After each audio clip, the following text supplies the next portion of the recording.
नमस्कार प्रेक्षकांनो, आजच्या एपिसोडमध्ये इथे छाया दरवाजा नॉक करते आणि आतमध्ये मानसी आणि तेजस दोघे जण विचार करत असतात, बोलत असतात. तेवढ्यातच तिथे छाया येते. दरवाजा नॉक केल्यानंतर तेजस म्हणतो, मी बघतो कोण आहे ते. दरवाजा उघडल्यानंतर इथे छाया आलेली असते आणि ती हसतच हातामध्ये दुधाचे ग्लास घेऊन येते. तेव्हा तेजस म्हणतो, छाया अगं काय हे, झोपेत इथे आलीस की काय? तुझ्या रूमच्या ऐवजी आमच्या रूममध्ये आली आहेस का? ही तुझी रूम नाही आहे, जा तुझ्या रूममध्ये जा, हे दुधाचे ग्लाससुद्धा घेऊन जा. तेव्हा इथे छाया म्हणते, हे दुधाचे ग्लास मी आमच्यासाठी आणलेले नाही आहेत, हे तुमच्या दोघांसाठी आहेत. तेव्हा तेजस म्हणतो, आम्हाला दोघांना दुधाचे ग्लास नको, जा बरं तू घेऊन जा. तेव्हा छाया म्हणत असते, नाही नाही, तुम्हाला दोघांना घ्यावंच लागेल. हे दुधाचे ग्लास आहेत ना, दीदीच्या सासूबाईंनी दिलेत तुमच्या दोघांसाठी. तुम्हाला आज हे दूध प्यावंच लागणार आहे. तेव्हा तेजस म्हणतो, अगं मला नको म्हणालो ना, जा बरं तू पी जा. तेव्हा छाया म्हणते, नाही नको, मला नको आहे. तेव्हा तेजस म्हणतो, एक काम कर, विनोदला दे जा, तो दोन्ही ग्लास एका पोटामध्ये ओतेल, जा त्याला नेऊन दे. तेव्हा इथे छाया म्हणते, त्याला पण नको आहे. तेजस, हे ग्लास तुम्हाला दोघांना दिलेत, कळतंय ना, नाहीतर मी दीदींच्या सासूबाईंना सांगे ना. तेव्हा तेजस म्हणतो, बरं बरं ठीक आहे, दे इकडे ते दुधाचे ग्लास आणि तू जा बरं.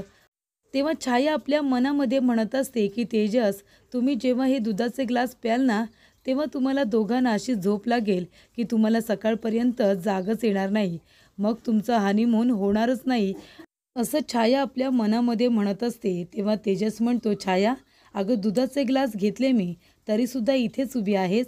या ड्रेसमध्ये आहे ना तू, वटवागुळ दिसतेस, वटवागुळ. आणि ते बघ तिथे 2 बदक आहेत, या तुम्ही दोघेजणं खेळा. तेव्हा प्रेक्षकांनो, इथे आता छाया म्हणत असते, नाही नको नको, तुमचं चालू द्या, मी जाते, असं म्हणून ती निघून गेलेली असते. तेव्हा प्रेक्षकांनो, इथे आता मानसी रागात असते. तेजस तिला घाबरत असतो. तेजस म्हणत असतो, काय करू, दरवाजा बंद करू की नको? तेव्हा इथे आता मानसी म्हणते, करा दरवाजा बंद. तेव्हा तेजस म्हणतो, मला माहिती आहे तुम्हालासुद्धा हे दूध नको आहे ना, मी एक काम करतो, हे दूध किचनमध्ये नेऊन ठेवतो. तेव्हा मानसी म्हणते, अहो तुम्ही जरा वेडे आहात का? हे दुधाचे ग्लास किचनमध्ये नेऊन ठेवलेत तर इथे मावशींना कळणार नाही का की आपण दोघेजणं दूध नाही प्यायला होते? तेव्हा इथे तेजस म्हणतो, मग काय करू, ओतून टाकू का? तेव्हा मानसी म्हणते, एवढं दूध तुम्ही वाया घालवणार आहात, काही ओतायची गरज नाही आहे, द्या ते माझ्याकडे, मी माझं ग्लास पिते. तेव्हा तेजस म्हणतो, तुम्ही दूध पिणार आहात? तेव्हा मानसी म्हणते, हो मी माझ्या ग्लासमधलं दूध पिते, तुम्हाला प्यायचं असलं तर प्या, नाहीतर नका पिऊ. तेव्हा इथे मानसीसुद्धा दूध पित असते आणि तेजस आता मानसीचं बघून तोसुद्धा दूध प्यायला सुरुवात करतो. तेव्हा इथे मानसी तेजसकडे एका बाजूने रागाने बघत असते, एका बाजूला दुधाचं ग्लास संपवते. तेव्हा इथे दूध पिऊन झाल्यानंतर मानसी म्हणते, काय झालं, का बघते माझ्याकडे? तर इथे मानसीच्या तोंडाला साई लागलेली असते. तेव्हा तेजस तिच्याकडे बघतो आणि हसायची सुरुवात करतो. तेव्हा मानसी म्हणते, काय झालं, माझ्याकडे बघून हसताय काय? तेव्हा तेजस म्हणतो, एक मिनिट हा, तुमच्या तोंडाला साई लागले. आणि तो आरसा आणतो आणि इथे मानसीला तिचा चेहरा दाखवतो. तेव्हा तेजस आपल्या हाताने तिच्या तोंडाला लागलेली साई पुसायला जाणार, तेवढ्यातच मानसी स्वतः पुसून टाकते. तेव्हा तेजस म्हणतो, अहो हात धुतले होते मी, आणि तो तिच्याकडे बघत राहतो. त्यानंतर प्रेक्षकांनो, इथे आता विनीत आणि आभाचं हरवलेलं हॉल तिकीट शोधत असतात. आभा म्हणत असते, विनीत माझं हॉल तिकीट नाही मिळालं ना, तर माझा रिझल्ट मिळणार नाही आहे, प्लीज शोध तू. तेव्हा विनीत म्हणत असतो, हो शोधतोय आपण, सापडेल ते, कपाटामध्ये बघ तू ठेवलंस का? तेव्हा ती म्हणते, नाही नाही ठेवले मी. तेव्हा तो म्हणतो, जाऊन शोध तर आधी. तेव्हा इथे एका बुकमध्ये, तिने बुकच्या आतमध्ये इथे हॉल तिकीट ठेवलेलं असतं आणि ते विनीतला सापडतं. विनीत म्हणतो, हे काय, हे बघ मिळालं तुझं हॉल तिकीट. तेव्हा इथे आभा म्हणते, विनीत थँक्यू सो मच, तुला माहिती आहे हॉल तिकीट जर सापडलं नसतं ना, तर मला रिझल्ट नसता दिला. तेव्हा इथे आता किचनमधून त्या दोघांचं बोलणं सगळं आशा ऐकत असते. तेव्हा इथे आशा म्हणत असते की हे बघ, काहीही झालं ना तरी एका वर्षभरामध्ये पाळणा हलला पाहिजे, आणि जर पाळणा हलला नाही तर मी माझ्या विनीचं दुसरं लग्न करेन, असं इथे आशा तिला म्हणालेली असते. तेव्हा ती चोरून त्यांचं बोलणं ऐकते. हे आता आभाला कळलेलं असतं. तेव्हा आभा म्हणत असते, विनीत आता मी पास झाले आणि पुढे जर मला शिकायचं असेल तर तू दुसरं लग्न करशील का? तेव्हा विनीत म्हणतोय, हे काय बोलतेस तू? तुला शिकायचं असेल तर मी का दुसरं लग्न करू? तेव्हा इथे आबा म्हणते, नाही रे, म्हणजे तुला असं वाटत असेल की मी आगाऊ आहे, उद्धट आहे आणि तुला जर माझा कंटाळा आला तर तू दुसरं लग्न करशील का? तेव्हा तो म्हणतो, नाही, तू आगाऊ आहेस, पण मी दुसरं लग्न नाही करणार. तेव्हा इथे आबा म्हणते, खरंच ना, म्हणजे मी पुढे शिकले तर तुला चालणार आहे ना? तेव्हा इथे आता विनीत म्हणतो, हे बघ, तू हुशार आहेस, तुला जर पुढे शिकायचं असेल तर तू शिकू शकतेस, मी तुला का अडवू? तेव्हा इथे आबा म्हणते, विनीत, तुझा हा स्वभाव मला खूप आवडतो, म्हणून तर मी तुझ्याबरोबर लग्न केलं आहे ना. Thank you so much. तर इथे आशाने सगळं त्यांचं बोलणं ऐकावं म्हणून इथे आबाने आधीच सगळ्या गोष्टी क्लिअर करून घेतलेल्या असतात की वर्षभरामध्ये पाळणा नाही हल्ला तरीसुद्धा विनीत काही इथे आबाला सोडणार नाही. तेव्हा इथे आशा म्हणत असते की हे प्रभूंचं वांगं खूपच जास्त हुशार आहे, या वांग्याचं मला लवकरात लवकर भरीत करायला हवं, असं ती म्हणत असते. त्यानंतर प्रेक्षकांनो, इथे तेजस सर्व गुलाबाच्या पाकळ्या इथे एका टोपलीमध्ये भरत असतो. तेव्हा मानसीला खूप झोप आलेली असते, कारण इथे छायाने जे दुधाचं ग्लास आणलेलं असतं ते एका ग्लासामध्ये तिने जायफळ घातलेलं असतं खूप जास्त, आणि ते ग्लास बरोबर मानसीच्या वाट्याला गेल्यामुळे तिला झोप आलेली असते. तेव्हा ती एका बाजूला पेंगत असते, जांभळ्या देत असते. तेव्हा इथे तेजस म्हणत असतो की होतच आले, हे बघा, मी सगळ्या गुलाबाच्या पाकळ्या ह्या टोपलीमध्ये भरल्यात, तुम्ही झोपा. तेव्हा इथे मानसी म्हणत असते, नाही तेजस, आपल्याला खूप कामं येतात, आपल्याला खूप कामं करायची आहेत. हे बघा, भास्कर प्रभूंची जयंती येते, त्याच्यामुळे ते किती मोठे पत्रकार होते हे तर आपल्या सगळ्यांनाच माहिती आहे, पण त्यांचं कार्य हे आत्ताच्या पिढीला सुद्धा समजलं पाहिजे. तेव्हा आपण एक काम करूया का? आपण भास्कर प्रभूंच्या जयंतीनिमित्ताने जी काही तयारी करणार आहोत त्याची आपण लिस्ट करूया का आत्ताच? तेव्हा तुम्ही पेन आणि वही घ्या. तेव्हा तेजस म्हणतो, ठीक आहे. तो पेन आणि वही घेतो. तो म्हणतो, बोला, काय काय करायचं आहे? तेव्हा मानसी म्हणत असते की भास्कर प्रभू यांची जयंती आपल्याला एकदम जय्यत पद्धतीने साजरी करायची आहे.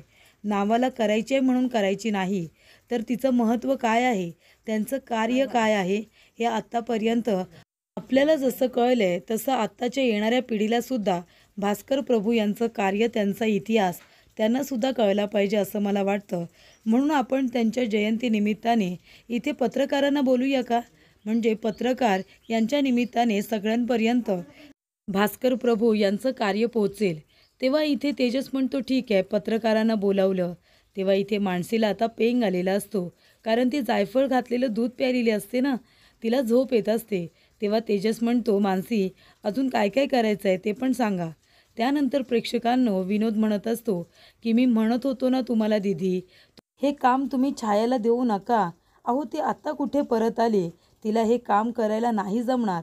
तेवढा तिथे छाया येते. ती म्हणते, दीदी, अगं काम झालं, आपला प्लॅन सक्सेसफुल झाला. ते दुधाचे ग्लास मी तेजेच्या रूममध्ये नेऊन दिले, आता ते दोघं काही एकत्र येणार नाही. त्यानंतर प्रेक्षकांनो, इथे त्यांना गाढ झोप लागावी यासाठी हा केलेला प्लॅन असतो. त्याच्यामध्ये गायत्री, छाया आणि विनोद तिघेजणं सामील असतात. तेव्हा इथे प्रेक्षकांनो, मानसी म्हणत असते की त्यानिमित्ताने आपण एक संकल्पसुद्धा केला पाहिजे. म्हणजे ते एवढं मोठं व्यक्तिमत्व होतं, त्यांच्या जयंतीनिमित्ताने आपण सगळ्यांनी मिळून एक चांगला संकल्प तयार केला पाहिजे. तेव्हा तेजस म्हणतो की ठीक आहे. तेव्हा इथे बोलत असताना मानसी आता तयारी करत असतानाच झोपून जाते. तेव्हा इथे तेजस बघतो तर मानसीला खूप झोप आलेली असते, तिला पेंग आलेला असतो. ते लक्षात आल्यानंतर तो तिथेच बसतो आणि मानसीचं डोकं हळूच आपल्या खांद्यावरती ठेवतो. तेव्हा इथे मानसी आता व्यवस्थित त्याच्या खांद्यावरती एकदम कम्फर्टेबल होऊन आता झोपून जाते. तेव्हा इथे तेजस म्हणतो की आता मानसी माझ्या खांद्यावरती झोपले तर आता तिची झोप मोड करायची नाही, त्यामुळे तो तिथेच बसून राहतो. तेव्हा इथे गायत्रीला फार आनंद होतो. ती म्हणते की असेच जर आपण आपल्या प्लॅनमध्ये सक्सेसफुल होत राहिलो तर मानसी आणि तेजस दोघेजणं कधीच एकत्र येणार नाही, असं तिचं म्हणणं असतं. त्यानंतर प्रेक्षकांनो, इथे आता दुधाचे ग्लास तर दिलेले असतात, दोघेही प्यायलेले असतात आणि दोघे इथे शांतपणे झोपलेले असतात. पण इथे तेजस बसलेलाच असतो आणि इथे मानसीसुद्धा बसलेली असते, कारण ते दोघेजणं बोलता बोलता तसेच झोपून गेलेले असतात. तेव्हा मानसी म्हणते, तेजस इथे काय करताय तुम्ही? तिला जसा जाग येतो तशी ती लगेचच उठून बाजूला होते. तेव्हा इथे तेजस म्हणतो, आई आई ग, माझा हात दुखायला लागला, अंग दुखतंय माझं. तेव्हा मानसी म्हणते, का? तुमचं अंग का दुखतंय? तेव्हा तेजस म्हणतो, आता अंग का दुखतोय हे मी काय सांगणार. इथे आता मानसी म्हणते, तुम्ही इथे का बसला होतात? तुम्ही बाहेर जायचं ना. तेव्हा तेजस म्हणतो, आपण दोघेजण नवरा बायको आहोत, मग आपण इथे नाही थांबणार तर कोण थांबणार? तेव्हा मानसी म्हणते, एक मिनिट, आपण दोघेजण नवरा बायको नाही, आपण फक्त मित्र आहोत, आपण फ्रेंड्स आहोत, नवरा बायको नाही. तेव्हा तेजस म्हणतो, नाही नाही, बरोबर बोलताय तुम्ही, आपण दोघेजण मित्र आहोतच, पण त्याचबरोबर आपण नवरा बायकोसुद्धा आहोत ना. मग आता मी इथे थांबून दुसरं काय करणार? तेव्हा मानसी म्हणते, तेजस गप्प बसा तुम्ही, मी सांगितलं होतं ना तुम्हाला, मला झोप आल्यानंतर तुम्ही बाहेर निघून जायचं म्हणून. मग तुम्ही का नाही गेलात? तुम्ही इथून निघून जायला हवं होतं. का थांबलात तुम्ही इथे? आणि काय केलं तुम्ही? तेव्हा तेजस म्हणतो, असं काय विचारताय आणि मला मारताय काय तुम्ही? तुम्ही इथे छान माझ्या खांद्यावरती डोकं ठेवून झोपला होतात, मग मी दुसरं काय करणार? तेव्हा इथे मानसी म्हणते, हे बघा, गप्प बसा तुम्ही, जास्त काही बोलू नका, खरं खरं सांगा तुम्ही इथे का थांबला होतात? काय झाले रात्री? तेव्हा इथे तेजस म्हणतो, आता मी कसं सांगणार, ते सांगताना मला खरंच लाज वाटते. तेव्हा मानसी म्हणते, नाही आहे तेजस, असं काहीही घडलेलं नाही आहे, मला माहिती आहे तुम्ही खोटं बोलताय. तेव्हा तेजस म्हणतो, मानसी अहो असं काय करताय तुम्ही? रात्री आपण इथे लिस्ट करत होतो, तुम्हाला झोप लागली आणि मग तुम्ही माझ्या खांद्यावरती डोकं ठेवलं आणि झोपलात. तुमची झोप मोड होऊ नये म्हणून मी सुद्धा इथेच थांबलो होतो, बाकी काही नाही. माझा खांदा इतका दुखायला लागला तुमच्यामुळे. तुम्हाला काय वाटलं? हे असं काहीतरी तुम्हाला वाटलं का? हो, काय बोलताय तुम्ही? असं काहीच घडलेलं नाही आहे. तेव्हा इथे मानसी म्हणते, हो ना, मग आतापर्यंत खोटं का बोलताय तुम्ही? खरं सांगता येत नाही का तुम्हाला? तेव्हा इथे मानसी पुन्हा तेजसला मारायला लागते. तो म्हणतो, लगेच कसं सांगणार? तुम्ही माझ्या खांद्यावरती डोकं ठेवून शांतपणे झोपला होतात, मला पण गंमत वाटत होती ना, मला पण मज्जा आली. तेव्हा मानसी म्हणते, काय तुम्हाला मज्जा आली? तो म्हणतो, हो, माझ्या खांद्यावरती मारू नका, हा बिचारा माझा खांदा रात्रभर तुम्हाला उसना दिला होता आणि तुम्ही त्याच्यावरतीच मला मारताय. तेव्हा इथे आता मानसी रूममधून बाहेर पडत असते आणि म्हणत असते, गप्प बसा तुम्ही आणि हे हसणं बंद करा. तेव्हा तेजस म्हणतात, तुम्हीसुद्धा हसणं बंद करा. तेव्हा मानसी हसतच बाहेर आलेली असते. तेव्हा समोर इथे आता सुनंदा उभी असते, तेजसचा मित्र सूरज, हे तिघेजण उभे असतात. तेव्हा मानसीला असं खुश हसताना येताना बघून सुनंदाला छान वाटतं. ती म्हणत असते की गुड मॉर्निंग, सगळ्यांना गुड मॉर्निंग विश करते. तेव्हा मानसीकडे सगळे बघत असतात. तेव्हा सुनंदासुद्धा तिला प्रेमाने गुड मॉर्निंग विश करते. तेव्हा मानसी म्हणते की मी फ्रेश होते मावशी आणि सगळ्यांसाठी नाश्त्याची तयारी करते हां. तेव्हा इथे सुनंदा म्हणते, ठीक आहे. तेव्हा इकडे तेजसचा मित्र म्हणत असतो, सुयोग, की जरा वहिनी आज सगळ्यांना खूप हसतच गुड मॉर्निंग विश करत होत्या ना, असं नाही वाटलं? तेव्हा इथे सुनंदा म्हणते, चला तुमचं काम करा, जास्त बोलू नका. तेव्हा प्रेक्षकांनो, तेजससुद्धा आता बाहेर येतो. त्याचा हात दुखत असतो म्हणून तो इथे आता हातवारी करत येत असतो. तेव्हा सुयोग म्हणतो की अरे वा, माझा मित्र तर बघा किती खुश आहे, तो तर नाचतच येतोय. तेव्हा इथे तेजसला बघून सुयोगसुद्धा नाचायला सुरुवात करतो. तेव्हा तेजस म्हणतो, गप्प बस तू, हे काय करतोयस? तेव्हा सुयोग म्हणतो, तेजस अरे काय झालंय की तुला? तेव्हा तेजस म्हणतो, नाही रे, माझं अंग दुखतोय, हात दुखतोय माझा. तेव्हा सुयोग म्हणतो, का हात का दुखतोय तुझा? तेव्हा इथे तेजस म्हणत असतो, काही नाही, ते लकीच्या हातावरती डोकं ठेवून झोपल्या होत्या ना, तेव्हा हात दुखतोय माझा. तेव्हा सुयोग म्हणतो, हो का, आणि अजून अजून काय? तेव्हा तेजस म्हणतो, गप्प बस, मशीन साफ कर चल.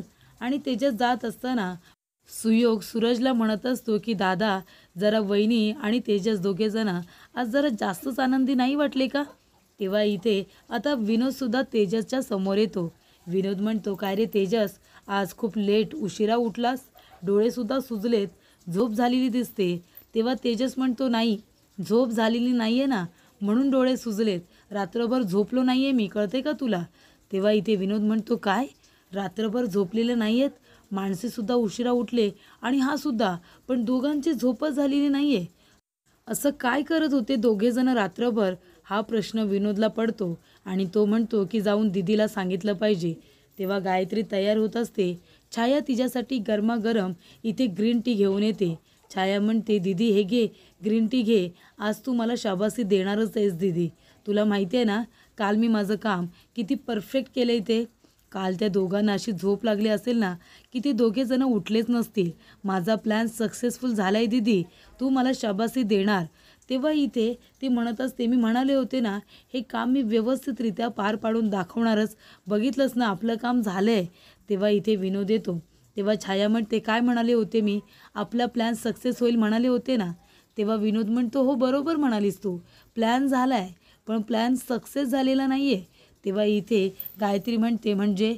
तेव्हा विनोद म्हणतो की ते दोघेजण उशिरा उठलेत पण त्यांची झोप झाले म्हणून उशिरा उठलेले नाही आहेत, तर त्यांची झोपच झालेली नाही आहे ना, म्हणून ते दोघेजण उशिरा उठलेत. ते आता मी तेजसला बघितलं, डोळे मोठे मोठे झाले, त्याचे सुजलेत पण त्याची झोप नाही झालेली. तेव्हा छाया म्हणते, अच्छा नाही मला कळलं आहे दीदी, काय झालं माहिती आहे तुला, म्हणजे जेव्हा मी दुधाच्या ग्लासमध्ये जायफळ घालत होते ना तेव्हा तुझी सासू तिथे आली आणि मग ती तिथे आल्यानंतर मी एकाच ग्लासमध्ये जायफळ घातलं होतं आणि दुसऱ्यामध्ये घातलंच नाही. तेव्हा जे दुसरं ग्लास असेल ना, जे जायफळाचं ते तेजस प्यायला असेल आणि पहिलं ग्लास ज्याच्यामध्ये जायफळ घातलं होतं ते ती मानसी प्यायली असेल, म्हणून मानसी झोपली आणि तेजसला झोप आली नसेल, असं झालं असेल. तेव्हा प्रेक्षकांनो विनोद म्हणतो, नाही नाही, मानसी पण उशिराच उठली पण ती तिच्या रूममध्ये हसत हसत निघून गेली सगळ्यांना गुड मॉर्निंग म्हणून. आणि इथे तेजस उशिरा उठलाय पण त्याची झोपच झालेली नाही आहे असं तो म्हणालाय. म्हणजे तुझा प्लॅन आहे ना सक्सेसफुल झाला नाही आहे तर फ्लॉप झाला आहे. तेव्हा इथे विनोद म्हणतो की दीदी मी काय म्हणतो, मी आधीच तुम्हाला म्हणालो होतो की हिला ही जबाबदारी देऊ नका म्हणून, म्हणालो होतो की नाही, ही आत्ताच आली अर्ध्या मेंदूची बाई, काय करणार आहे ही, तेव्हा ही जबाबदारी तुम्ही मला द्यायला हवी होती. तेव्हा प्रेक्षकांनो छाया घाबरलेली असते. तेव्हा गायत्रीला खूप राग येतो. गायत्री म्हणते, दिलेलं काम नीट करता येत नाही का, छाया तुझा हात इकडे दे. तेव्हा छाया म्हणते, दीदी प्लीज मारू नको, प्लीज दीदी मारू नकोस. तेव्हा इथे गायत्री छायाच्या हातावरती, इथे तळ हातावरती गरमागरम इथे कॉफीचा मग ठेवते. तर इथे ग्रीन टीचा मग ती तिच्या हातावरती ठेवते आणि म्हणते, जोपर्यंत थंड होत नाही तोपर्यंत हा हातामध्येच ठेवायचा, मग अजिबात खाली ठेवायचं नाही, कळलं तुला. अशा पद्धतीने गायत्रीने छायाला आपल्या बहिणीला शिक्षा दिलेली असते.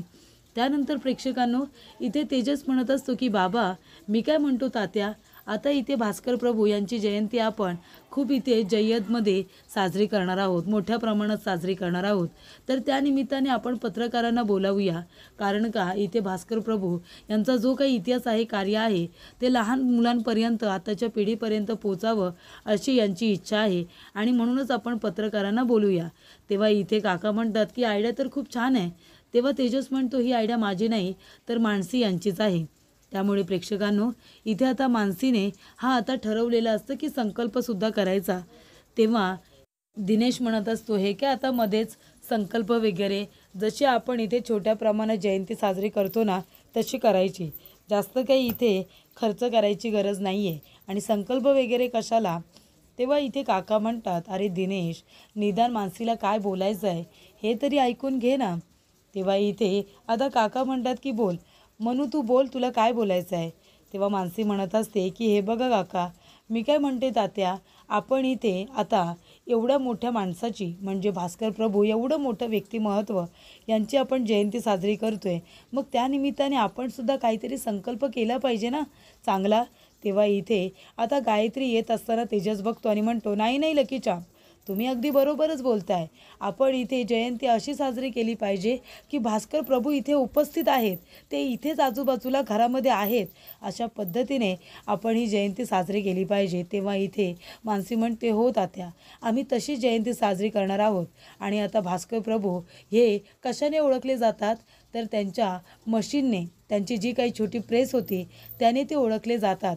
म्हणूनच आपण त्यांच्या जयंतीनिमित्ताने ती प्रेस आपण पुन्हा आता चालू करणार आहोत, असं इकडे मानसी म्हणत असते. तेव्हा गायत्री म्हणते, तुला विसर पडलाय का, हे मशीन आता आपल्या मालकीचं राहिलेलं नाही आहे, त्या मशीनवरती रणजित यांचा अधिकार आहे, कारण ती मशीन आता त्यांची आहे. तेव्हा मानसी म्हणते की होती, आता ही मशीन त्यांची नाही आहे, कारण का आता ही मशीन मी तात्यांच्या नावाने केलेली आहे, असं इथे मानसी म्हणते. आणि इथे गायत्रीचा प्लॅन फ्लॉप करते. याचा अर्थ मानसीने ती मशीन इथे रणजितकडून पुन्हा खरेदी केलेली असते. त्याला त्याचे सगळे पैसे परत केलेले असतात आणि ती मशीन इथे तात्यांच्या नावाने पुन्हा एकदा केलेली असते आणि गायत्रीला इथे तडेसतोड असं उत्तर दिलेलं असतं आणि तिची बोलती कायमची बंद करून टाकलेली असते.